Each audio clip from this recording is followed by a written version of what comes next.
मुंबईकरांसाठी आनंदाची बातमी आहे। मुंबई कोस्टल रोडच्या पहिल्या टप्प्याचे लोकार्पण मुख्यमंत्री शिंदेंच्या हस्ते आज होणार आहे।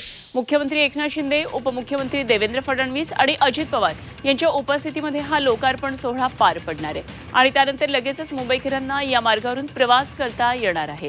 विशेष म्हणजे या कोस्टल रोड उद्घाटनाचं निमंत्रण आदित्य ठाकरे यांनाही देण्यात आलंय। स्थानिक खासदार अरविंद सावंत यांनाही देण्यात आले।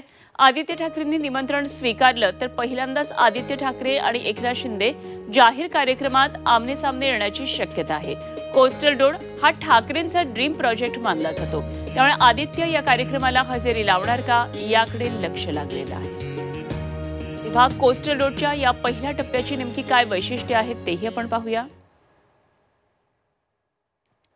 वरळी ते मरीन ड्राईव्ह मार्गिकेचं आज लोकार्पण होत आहे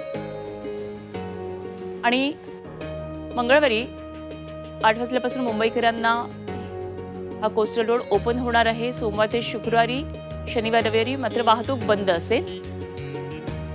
मरीन ड्राईव्ह ते वरळी उत्तर मार्गिकेचं काम अद्याप अपूर्ण आहे। 10 किलोमीटरच्या कोस्टल रोडसाठी 14,000 कोटी रुपये खर्च असेल। प्रकल्पामध्ये भरणेवरील रस्ते आणि पूल, उन्नत रस्ते याचा समावेश आहे।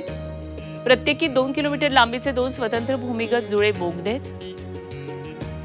आपत्कालीन स्थितीमध्ये दोन्ही बोगद्यांना जोडणारे 11 छेद बोगदे आहेत। सोमवार ते शुक्रवारी सकाळी 8 वाजल्यापासून ते रात्री 8 वाजेपर्यंत कोस्टल रोड खुला असेल।